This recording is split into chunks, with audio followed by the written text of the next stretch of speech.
अस्सलाम वालेकुम, welcome to my channel के एज ऑनलाइन एकेडमी। तो आज हम करने जा रहे हैं अपना लेक्चर नंबर 5। इसमें मैं आपके साथ कुछ जनरल डिस्कशंस करूँगी, कुछ डेफिनेशंस हम डिस्कस करेंगे जस्ट। तो चलते हैं अपनी पहली डेफिनेशन की तरफ। जर्नल सोल्यूशन क्या होता है? जर्नल सोल्यूशन का दूसरा नाम है जनरल इंटेग्रल या कंप्लीट प्रिमिटिव। ठीक है जी, इसको जनरल सोल्यूशन भी कहते हैं, जनरल इंटेग्रल भी कहते हैं, कंप्लीट प्रिमिटिव भी कहते हैं। तो देखते हैं जी कि ये जनरल सोल्यूशन हमारे पास क्या होता है। A solution of differential equation in which number of constants are equal to the order of differential equation। ठीक है, हमारी डिफरेंशियल इक्वेशन का सोल्यूशन जिसमें हमारे पास नंबर ऑफ कांस्टेंट्स आए उतने ही जितना मेरे पास डिफरेंशियल इक्वेशन का ऑर्डर है।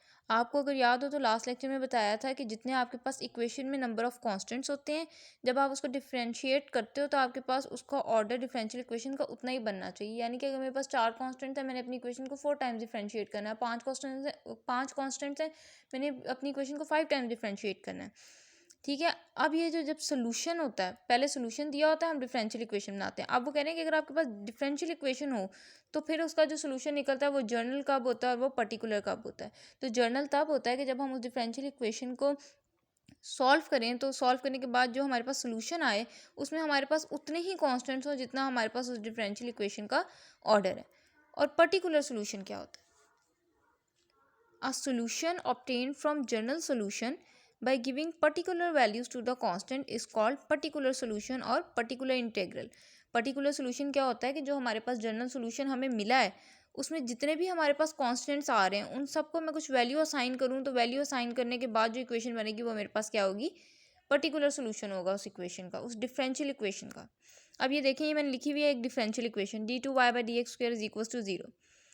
याद रहे, अगर आपको सोल्यूशन दिया हो, सोल्यूशन गिवन हो, आपने डिफरेंशियल इक्वेशन बनानी है तो हम डिफरेंशिएट करते हैं। अगर डिफरेंशियल इक्वेशन दी हुई है और हमने सोल्यूशन की तरफ जाना है तो फिर आपने क्या करना है? इंटीग्रेट। ठीक है जी, ये मेरे पास हो जाएगा d2y इज इक्वल्स टू, यहाँ पे मेरे पास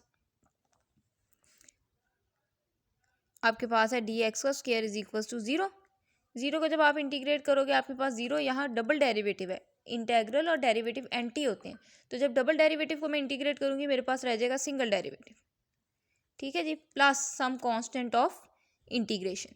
अब मेरे पास ये मैंने इंटीग्रेट कर दिया। ठीक है, मेरे पास डबल डेरिवेटिव था, यहाँ मेरे पास इंटीग्रेशन का साइन था, तो दोनों एंटी होते हैं, तो डबल ऑर्डर एक कम हो जाता है जब इंटीग्रेट करते हैं डेरिवेटिव को। तो मेरे पास y डैश रह गया।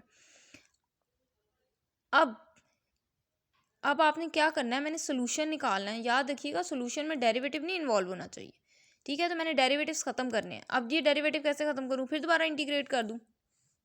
किसके रिस्पेक्ट से हम इंटीग्रेट कर रहे हैं जी? एक्स के हिसाब से कर रहे हैं। ठीक है जी, वाई का डेरिवेटिव किसके हिसाब से था? एक्स के हिसाब से। तो किसके हिसाब से हम इंटीग्रेट करें? एक्स के हिसाब से इंटीग्रेट करें।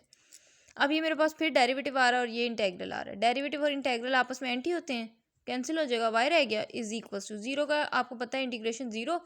ये लिखा हुआ है एम तो मेरे पास कांस्टेंट है, यहाँ क्या रह जाएगा? 1 into d x plus some constant of integration. ये मेरे पास आ गया y is equal to M.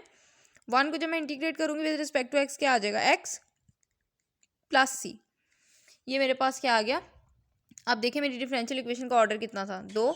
मेरे पास नंबर ऑफ कॉन्स्टेंट्स कितने हैं? एक m है और एक c है। 2 कॉन्स्टेंट्स हैं, 2 ही मेरी डिफरेंशियल इक्वेशन का ऑर्डर था। तो जितना आपकी डिफरेंशियल इक्वेशन का ऑर्डर आपके पास उतने ही नंबर ऑफ कॉन्स्टेंट्स मिलेंगे। अब ये जो सोल्यूशन आया है मेरे पास, ये मेरा जनरल सोल्यूशन है। कैसे पता लगा जनरल सोल्यूशन है? क्योंकि इसमें मैंने आर्बिट्रेरी कांस्टेंट्स लिखे हुए हैं। अगर मैं इन कांस्टेंट्स को कुछ वैल्यू दे दूं, जैसे आपके पास है जी m समझ लें 5 है, c आपके पास 2 है, तो फिर क्या हो जाएगा? ये आ जाएगा 2x, m सॉरी 5 है, 5x प्लस 2। ये जो सोल्यूशन आया है इसको बोलते हैं पर्टिकुलर सोल्यूशन। ठीक है, जनरल सोल्यूशन वो जो आप अपनी डिफरेंशियल इक्वेशन को सिंपली सॉल्व करते हो, उससे जो सोल्यूशन आपके पास आता है उसमें ध्यान रखना है कि जितने आपके पास कांस्टेंट्स हैं उतना ही आपकी डिफरेंशियल इक्वेशन का ऑर्डर मौजूद हो। जितनी डिफरेंशियल इक्वेशन का ऑर्डर है उतने ही आपके पास कांस्टेंट्स आने।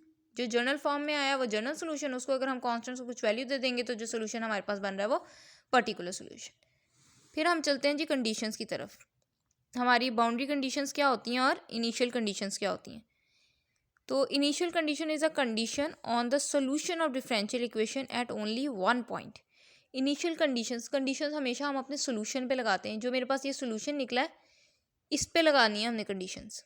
अगर सिर्फ एक ही पॉइंट पे दी हुई है तो इनिशियल कंडीशन, और अगर हमें एक से ज़्यादा पॉइंट्स पे दी हुई है तो हमारे पास वो हो जाती हैं बाउंड्री कंडीशंस। एक पॉइंट का क्या मतलब है, यानी कि ये मेरे पास y उसने कहा है x नॉट पे a है, y की वैल्यू x नॉट पे क्या है a, और इसी तरह उसने कहा है y डैश की वैल्यू x नॉट पे मेरे पास क्या है b।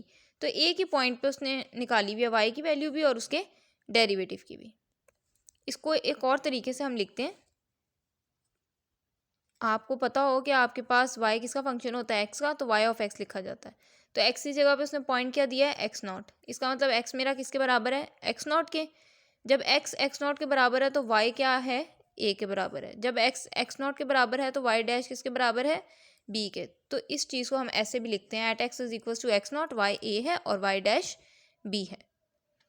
ठीक है, और अगर दो पॉइंट्स पे दी हो तो वो कंडीशन हमारे पास कहलाती है बाउंड्री कंडीशन। क्या मतलब है इसका, यानी कि y at 0 is equals to 1 और y dash at 2 is equals to 3। तो ये मेरे पास दो पॉइंट्स हैं, एक 0 पे कंडीशन दी हुई है, एक 2 पे दी हुई है। तो इस तरह की जो कंडीशन है वो बाउंड्री कंडीशन, और अगर एक पॉइंट पे गिवन है तो वो आपके पास इनिशियल कंडीशन। आज हमने बस इस लेक्चर में इतना ही डिस्कस करना था। अगर आपको मेरी वीडियो अच्छी लगी हो तो इसको लाइक कर दें और सब्सक्राइब कर दें, ताकि नए आने वाली अपडेट्स, नई आने वाली वीडियोस आप तक बआसानी पहुंच सकें। अब तक के लिए इतना ही, फिर मिलेंगे अपने नेक्स्ट लेक्चर में, तब तक के लिए अल्लाह हाफिज़।